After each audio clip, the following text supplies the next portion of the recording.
Assalamualaikum warahmatullahi wabarakatuh. Pada kesempatan kali ini, kita akan bersama mempelajari seputar materi MCDM. Metode pengambilan keputusan multi-kriteria decision making ini berguna pada saat banyaknya kriteria, atau di sini diistilahkan dengan multi kriteria, perlu dipertimbangkan secara bersamaan. Kalau datangnya berbeda periode, tidak bersamaan, ini akan ada masalah gitu ya. Tapi bagaimana kalau terdapat beberapa pertimbangan yang harus diputuskan pada saat yang bersamaan? Nah, menggunakan metode ini kita akan dipermudah untuk membuat atau mendukung keputusan.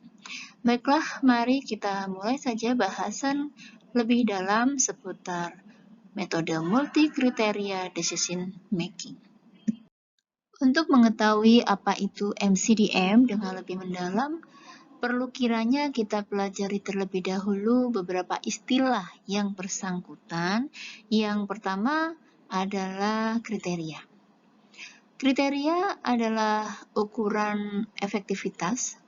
Jadi kita akan menilai gitu ya, bahwa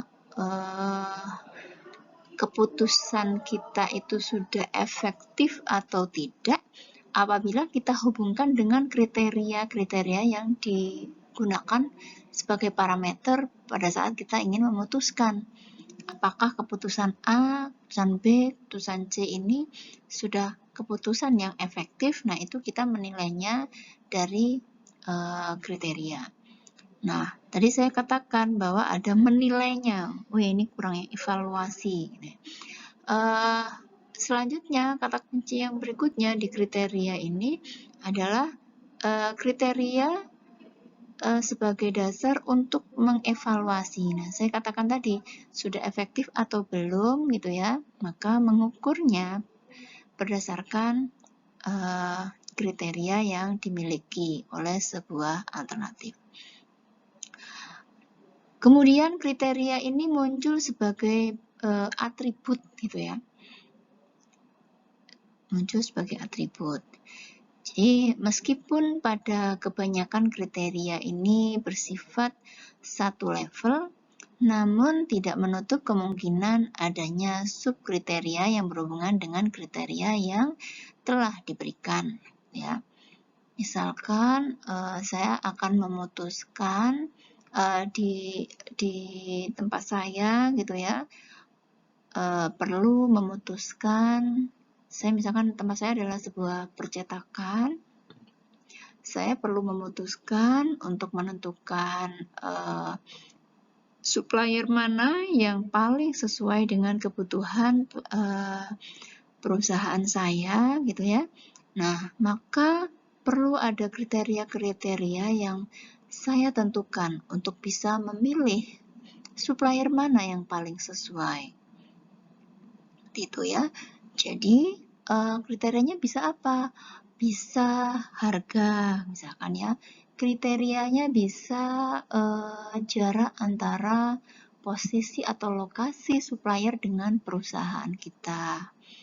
Kemudian bisa juga harga, kemudian lokasi, kemudian pelayanan gitu ya. Oke lah, tempatnya jauh gitu ya, tetapi pelayanannya sangat memuaskan. Nah, ini juga bisa dijadikan sebagai sebuah kriteria. Nah, kalau tadi dikatakan bahwa biasanya kriteria itu satu level gitu ya, bisa juga kriteria itu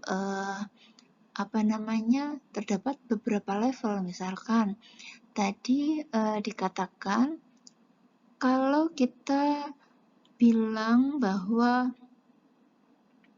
berkaitan dengan biaya atau harga gitu ya.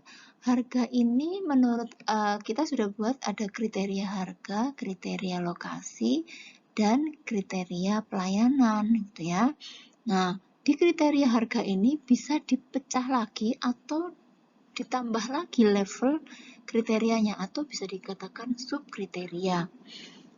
Misalkan kalau harga mungkin kita bisa bagi lagi harga satuannya dan harga toko piring part-time, beli banyak gitu ya. Kemudian harga ini juga bisa dibedakan menjadi mungkin harganya mahal tetapi banyak sekali diskon yang ditawarkan.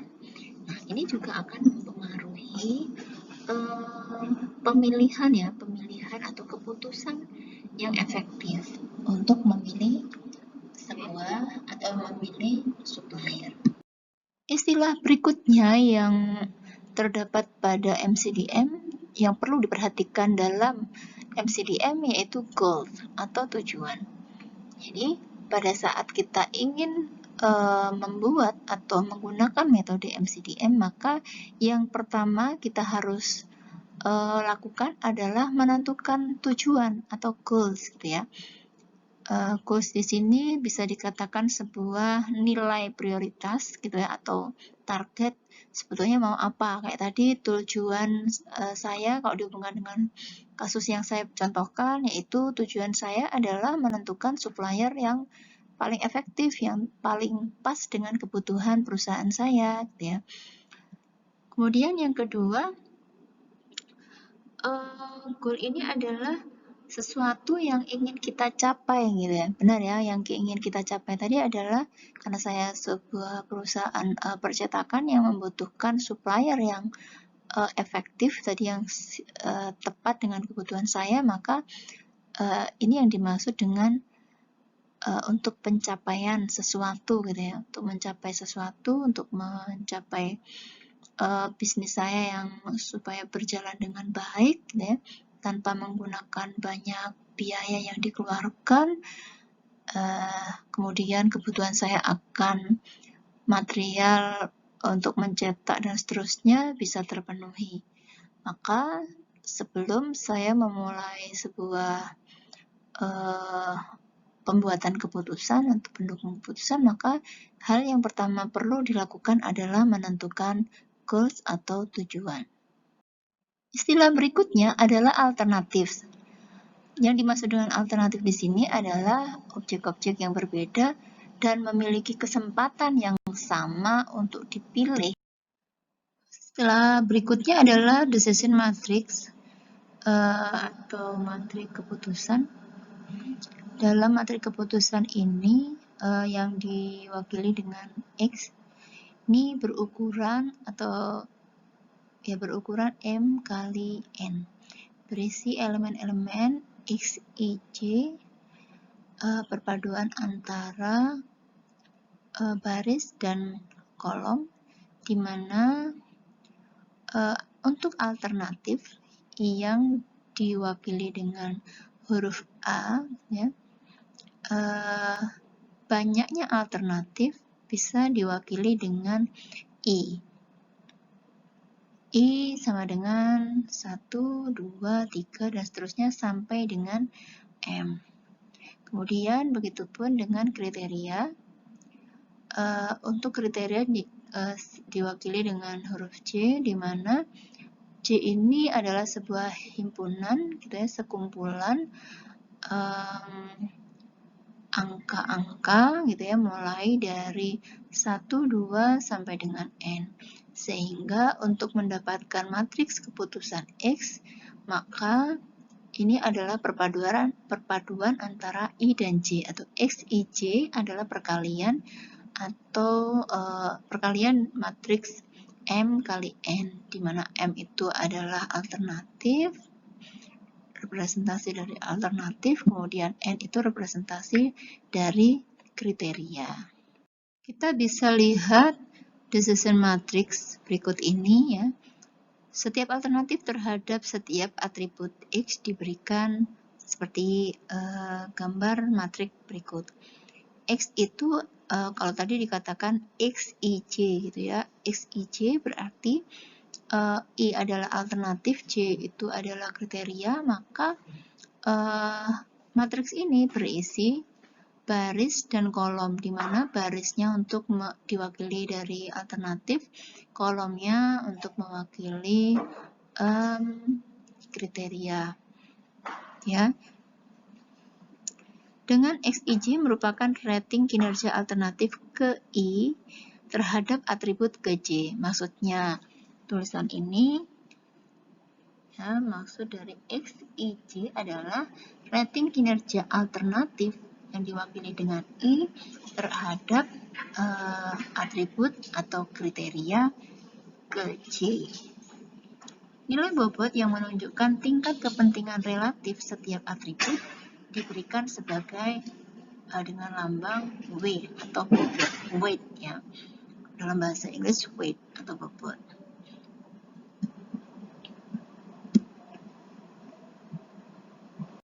Terdapat konflik antara kriteria yang ada. Beberapa kriteria biasanya mempunyai konflik antara satu dengan yang lain. Misalnya, kriteria keuntungan akan mengalami konflik dengan kriteria biaya. Maksudnya bagaimana? Kadang pada saat kita menentukan kriteria yang terbaik untuk seorang penerima beasiswa. Untuk kriteria keuntungan atau benefit dan kriteria cost untuk biaya, ini yang diharapkan berbanding terbalik gitu ya. Saya akan menunjukkan perbedaan antara kedua kriteria, jenis kriteria tersebut. Kita bisa lihat pengklasifikasian kriteria yang ada. Saya katakan tadi ada keuntungan dan biaya, benefit dan cost. Benefit itu seperti apa? Kriteria yang fokusnya untuk mengoptimalisasi atau memaksimalkan gitu ya. Kemudian kalau cost atau biaya, kriteria ini nilainya diharapkan adalah nilai yang paling minimize, yang paling minimal gitu ya. Misalkan tadi saya katakan untuk menentukan kriteria seorang penerima beasiswa, ada dua kriteria yang berlawanan. Satu, dari sisi penghasilan orang tua. Ya, penghasilan orang tua yang diharapkan bagi seorang calon penerima beasiswa, maka yang dicari adalah semakin kecil nilai pendapatan orang tua, maka dialah yang akan mendapatkan atau dialah kandidat yang mungkin mempunyai persentase lebih tinggi dibanding calon penerima yang pendapatan orang tuanya lebih tinggi gitu ya. Sedangkan untuk prestasi gitu ya, nilai prestasinya ini sebaliknya gitu ya. Yang dicari karena kita akan memberikan beasiswa, pastinya kita akan mencari seseorang atau kandidat yang mempunyai prestasi lebih bagus gitu ya daripada yang lain gitu ya. Jadi dari sisi benefit, prestasi diharapkan mendapatkan nilai yang maksimal, banyak prestasinya, tingkatnya lebih tinggi nasional, internasional, dan seterusnya dibanding yang lain. Tetapi berbeda dengan bagaimana pendapatan orang tuanya. Justru ini dari sisi atau klasifikasi kriteria cost atau biaya. Semakin sedikit pendapatan orang tuanya, justru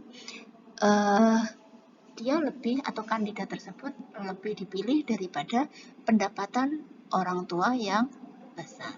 Rating kinerja X dan nilai bobot atau tadi dikatakan W ya, diwakili dengan huruf W atau weight, merupakan nilai utama yang merepresentasikan preferensi absolut dari pengambil keputusan. Ya. Jadi untuk menentukan rating kinerja, menentukan bobot, si decision maker atau pengambil keputusan ini dia mempunyai alasan gitu ya, mengapa sih bobot ini diberi kriteria A diberi bobot lebih tinggi dibanding kriteria yang lain. Seperti contoh yang telah saya sampaikan sebelumnya tentang pemilihan atau kandidat penerima beasiswa ya. Jadi pada saat kita akan memutuskan memutuskan siapa yang akan menerima beasiswa, maka perlu ada beberapa kriteria atau parameter, gitu ya. Nah, kalau tadi sudah saya contohkan kriterianya, misalkan ada dua kriteria. Yang pertama adalah pendapatan orang tua. Kemudian kriteria berikutnya adalah nilai akademis. Nah, karena memang si decision maker ini punya misi untuk mendapatkan mahasiswa dengan prestasi-prestasi tertentu, maka si decision maker akan menentukan bobot yang lebih tinggi pada kriteria nilai akademis dibanding kriteria yang lain, yaitu pendapatan orang tua. Ini yang dimaksud, begitupun dengan penentuan rating kinerja. Jadi kalau kita bicara angka, barangkali ya rating kinerja, kita bicara pendapatan gitu ya, pendapatan sekian sampai sekian, ini dikasih poin atau skor berapa gitu ya. Tapi bagaimana kalau kriteria ini menilainya secara kualitatif? Anaknya baik, anaknya buruk gitu ya. Kemudian attitude-nya baik, sebaliknya attitude-nya buruk. Nah, bagaimana menilai secara kualitatif seperti itu? Maka perlu juga diberikan rating kinerja, gitu ya. Nah, begitupun seperti nilai bobot, rating kinerja juga perlu ada nilai utama yang merepresentasikan, yang mewakili gitu ya. Jadi ada beberapa pilihan kandidat, kemudian untuk bisa mewakili keinginan si decision maker tadi, maka para decision maker ini perlu menentukan nilai bobot dari setiap kriteria. Berikutnya adalah masalah MCDM atau MADM, diakhiri dengan proses perankingan. Ya, di sini ada proses mana nilai yang paling tinggi dan sebaliknya. Gitu ya. Misalkan setelah dihitung menggunakan metode, salah satu metode MCDM, misalkan SAW gitu ya, simple additive weight gitu ya. Setelah dihitung dengan rumus-rumus SAW, nah, hasil akhirnya gitu ya, hasil akhir dari penghitungan metode MCDM ini, maka akan dibuat ranking gitu ya, mana nilai yang tertinggi.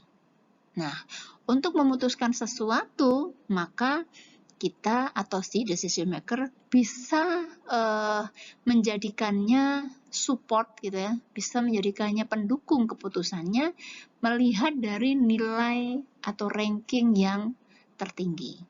Saya katakan tertinggi bukan hanya yang cuma satu gitu ya. Bisa jadi 1 dan 2. Ranking 1 dan ranking 2 ini bisa jadi pertimbangan oleh seorang decision maker. Itulah mengapa di MCDM ini perlu ada rankingan. Kemudian MADM atau MCDM umumnya akan dicari solusi ideal. Ya, saya katakan tadi sudah di ranking, tapi yang dipilih tidak selalu yang nomor 1 gitu ya. Bisa jadi urutan pertama, 2 atau 3 urutan pertama ini bisa jadi sebuah solusi ideal. Seperti itu ya. Jadi dari sekian banyak kriteria dengan pembobotan dan seterusnya, tetap gitu ya, tetap si decision maker tadi juga harus memasukkan beberapa hal di luar perhitungan MCDM gitu ya.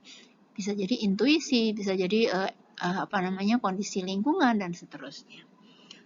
Pada solusi ideal akan memaksimalkan semua kriteria keuntungan dan meminimalkan semua kriteria biaya. Berkaitan dengan kriteria tadi ya, pengklasifikasian kriteria, ada benefit, ada cost, ada keuntungan, ada biaya. Itu ya. Jadi kalau kita bicara keuntungan tadi nilai gitu ya, nilai akademik, maka kita harus berbicara memaksimalkan kriteria akademiknya, nilai akademik, dan meminimalkan kriteria biaya. Dalam contoh yang saya berikan tadi adalah pendapatan orang tua. Nah, kita bisa lihat ini adalah sebuah keterkaitan antara beberapa komponen dalam MCDM. Di sana ada permasalahan yang harus dicarikan solusi. Kemudian untuk menyelesaikan solusi, untuk memilih alternatif yang ada, opsi-opsi atau pilihan-pilihan yang ada, ini diharuskan terdapat beberapa kriteria, ya. Jadi dari masalah yang ada perlu ditentukan terlebih dahulu kriteria-kriteria yang sesuai. Kalau tadi masalahnya sebuah lembaga nih, STMIC nih, belum bisa secara efektif menentukan penerima beasiswa dari yayasan, misalkan ya. Maka untuk bisa menentukan siapa saja atau alternatifnya kan siapa saja, bisa jadi ada 10 gitu ya, bisa jadi ada kandidat-kandidat yang sudah terpilih dari sisi administrasi.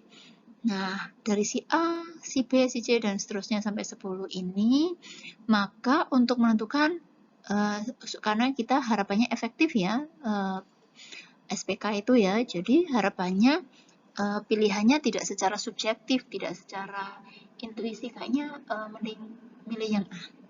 Sepertinya yang B cocok dapat beasiswa. Tidak seperti itu gitu ya. Atau karena kedekatan. B ini anak baik, misalnya kayak gitu ya. Bukan karena itu untuk memilih, tetapi karena beberapa kriteria-kriteria yang harus ditentukan untuk bisa memilih kandidat atau memilih alternatif yang ada.